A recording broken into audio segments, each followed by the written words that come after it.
السلام علیکم ناظرین، کیا حال چال ہے؟ آج میں آپ کے پاس ایک اردو ادب سے ایک ٹاپک لے کے آیا ہوں اور وہ ہے داستان کا۔ اچھا، اب داستان جو ہے اس کے بارے میں ہمیں بات کرنے کی ضرورت کیوں پڑی وہ تو میں آپ کو بعد میں بتاؤں گا۔ پہلے میں آپ سے کچھ چیزیں شیئر کرنا چاہتا ہوں داستان کے بارے میں۔ تقریباً تمام تہذیبوں میں، تمام ثقافتوں میں، تمام دنیا کی جو سویلائزیشنز ہیں، جو کلچرز ہیں، ان میں یہ کانسیپٹ موجود ہے ایک ایسی طویل کہانی کا جو ایک جیسے ٹی وی کا ایک آپ سمجھیں کہ ایسا ڈرامہ ہے جس کا 12 13 یا 15 سیزنز ہیں، اس طرح کے کوئی سیریل آپ کے سامنے پیش کیا جا رہا۔ تو اب ایک تو یہ ہے، یا پھر وائکنگز کے ہاں جسے ساگا کہتے ہیں، یا انگریز جسے ایپک کہتے ہیں، یا گریک مائتھولوجی کی دیو مالائی داستانیں ہیں، یا ہندو دیو مالائی داستانیں ہیں۔ یہ تو کافی عرصے سے جو ہیں وہ انسان کی تاریخ میں موجود ہیں، لیکن جس داستان کی میں بات کرنا جا رہا ہوں وہ انڈو پرشین اوریجن کی ہے، اور خاص طور پہ ایران سے جو ہے جسے ہم فارسی تہذیب کہتے ہیں، یا فارسی زبان کی تاریخ میں ہمیں اس طرح کی داستانیں ملتی ہیں، جو کچھ ان میں جو داستانوں میں جو انٹرسٹنگ بات ہوتی ہے کہ وہ حقیقت اور تخیل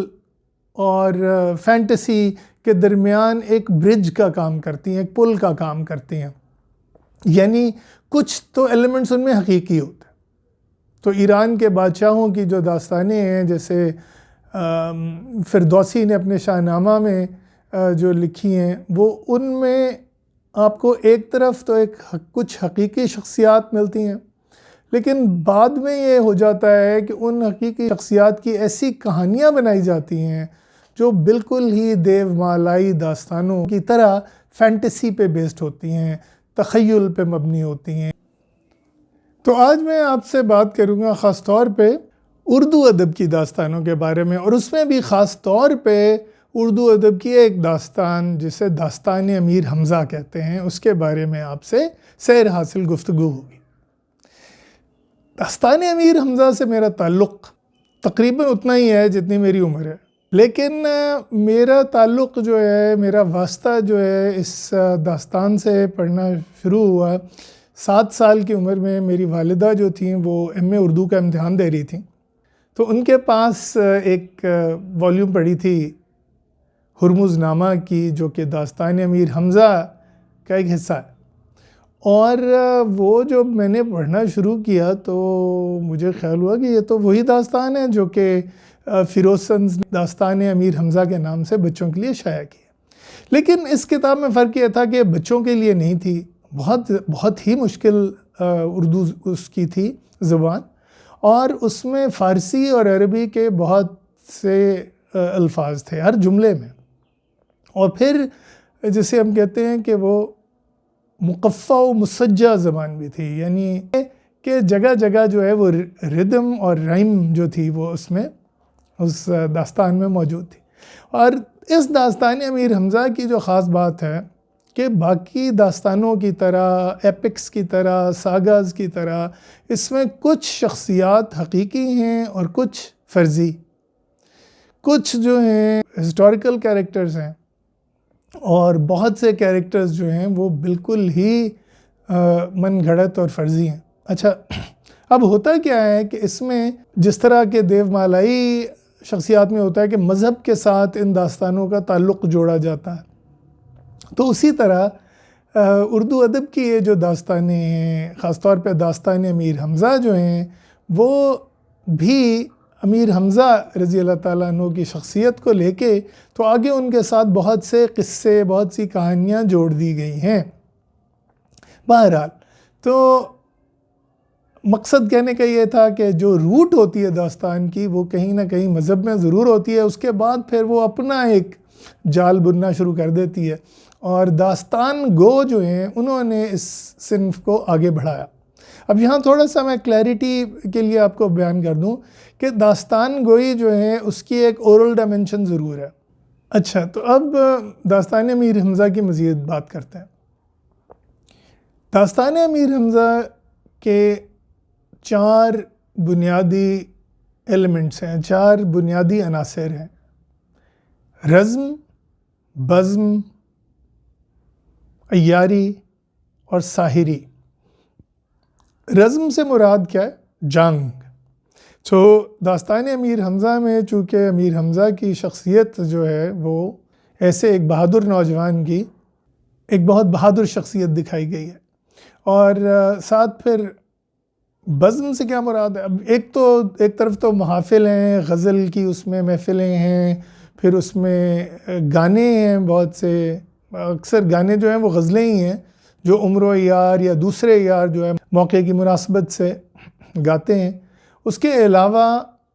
بزم میں ہی میں شامل کروں گا جو رومانوی داستانیں مختلف کرداروں کی اس کتاب میں موجود ہیں۔ پھر تیسرا ایلیمنٹ جو میں نے جیسے کہا وہ عیاری کا، وہ یہاں جو چیز سمجھنے کی ضرورت ہے کہ جیسے ہمارے ہاں بھی ایک چیز سمجھی جاتی ہے نا کہ جی جنگ جو ہے بس وہ فوج لڑتی ہے اور بس، لیکن داستان امیر حمزہ جو ہے ہمیں ایک حقیقت کی طرف اشارہ کر رہی ہے، اور وہ یہ ہے کہ جنگ جو ہے وہ اکثر میدان جنگ سے پہلے ہی جیت لی جاتی ہے، اور داستان امیر حمزہ میں خاص طور پہ جو عیاروں کی عیاری ہے وہ یہ فنکشن انجام دیتی ہے کہ جنگ کو جو ہے وہ میدان جنگ سے باہر ہی جیتا جائے۔ تو اس میں آپ انٹیلیجنس کہہ لیں، تو یہاں عیار ایسے کام کرتے ہیں، لیڈ بائی عمر و یار۔ اسی طرح دشمن کی فوج کے پاس بھی اکثر عیار ہوتے ہیں، اور طلسم ہوشربا جو داستان امیر حمزہ کا ایک حصہ ہے اس میں تو عیارنیاں ہیں، تو یہ بھی ایک دلچسپ سائیڈ ہے اس کا ایک پہلو ہے۔ وہ اکثر عیاروں اور عیارنیوں میں نہ صرف یہ کہ مقابلہ ہوتا ہے بلکہ عشق اور محبت بھی ساتھ ساتھ چل رہی ہوتی ہے۔ یہ ایک عجیب سی ٹینشن جو ہے یہ اس میں داستان امیر حمزہ میں کریٹ ہوتی ہے۔ پھر ہمارے پاس چوتھی جو چیز ہے وہ سحر یا ساحری یا جادوگری ہے۔ اب جادوگری کے بغیر جو ہے یہ داستان امیر حمزہ مکمل نہیں ہوتی، کیونکہ جو ہمارا جو اس میں مسلمان جو ہیں لیڈ بائی امیر حمزہ، اور دوسری طرف جو کفار ہیں ان میں اکثر جادوگر ہوتے ہیں۔ اچھا، اب جو انٹرسٹنگ بات ہے نا وہ یہاں پہ میں ایک as a psychologist I couldn't help but notice کہ جب ہم اس کا نفسیاتی تجزیہ کرتے ہیں تو ایک چیز عجیب سی لگتی ہے، وہ یہ ہے کہ مسلمانوں کا جو لشکر ہے اس میں بہت سی قوموں کے لوگ آ کے مل جاتے ہیں۔ مثلاً آپ کے پاس رستم جو ہیں وہ ایران سے آ گئے ہیں، اور عادی کرب جو ہیں وہ عرب سے آ گئے ہیں، اور اسی طرح حتیٰ کہ برق فرنگی جو ہیں وہ فرنگیوں میں سے آ کے مسلمانوں سے مل گئے، لیکن جو انیمی ہے وہ ہندو جادوگر ہے۔ اور یہ جو چیز ہمیں نظر آتی ہے کہ جناب یہ داستانیں جو ہندوستان میں جن کی جو ورژن ہے، میں ایرانی ورژن کی بات نہیں کر رہا، اس میں ہندوؤں کا کوئی ذکر نہیں ہے، لیکن جو اس ایرانی داستان کی برصغیر ہندوستان میں ورژنز بنی ہیں، جو داستان گو نے پہلے بیان کی ہیں اور بعد میں وہ تحریر کی گئی ہیں، ان کے مطابق یہ جنگ جو ہے یہ ہندوؤں اور مسلمانوں کے درمیان ہو رہی ہے۔ اور ہندو کیونکہ جب آپ اس کافر کا جادوگر کا ناک نقشہ کھینچتے ہیں وہ مصور، تو اسی طرح ہے کہ جناب سر منڈا ہوا ہے، اوپر ایک بودی ہے، ماتھے پہ ٹیکا لگا ہوا ہے سیاہ، اور یہ لوگ جو ہیں یہ مختلف جنتر منتر پڑھ رہے ہیں اور جادو کر رہے ہیں، اور امیر حمزہ کے ہاتھوں یا تو اور یا ان کے عیاروں کے ہاتھوں یا تو یہ لوگ مسلمان ہو جاتے ہیں اور مسلمانوں کے لشکر کو جوائن کر لیتے ہیں، یا پھر کافر کردار تک پہنچا دیا جاتا ہے۔ تو مجھے اس طرح یہ دیکھ کے لگا کہ جناب یہ جو ہم کہتے ہیں نا کہ جی علامہ اقبال کا خواب تھا اور پھر قائد اعظم نے اس کی تکمیل کی، یہ بات تو اپنی جگہ حقیقی ہے، لیکن ایک نفسیات دان کے طور پہ میں یہ کہوں گا کہ جس وقت یہ داستان لکھی جا رہی تھی، یہ پاکستان جو ہے ایک نفسیاتی طور پہ آلریڈی بن چکا تھا، یعنی ہندوؤں سے خود کو ممتاز دیکھنا، ہندوؤں سے خود کو سپیریئر دیکھنا، ہندوؤں سے خود کو بالا تر دیکھنا، یہ چیز بہت واضح تھی کہ یہاں مسلمان جو ہیں وہ خود کو ہندوؤں سے الگ قوم تصور کر رہے ہیں، اور یہ ہمیں as old as 1700s 1800s ان داستانوں میں مل جاتا ہے۔ تو آج کے لیے اتنا ہی، انشاءاللہ اس ٹاپک کو بھی میں اپنے اگلے ویڈیوز میں کنٹینیو کروں گا اور آپ سے کچھ ان داستانوں کا کانٹینٹ جو ہے وہ بھی شیئر کروں گا۔ خدا حافظ۔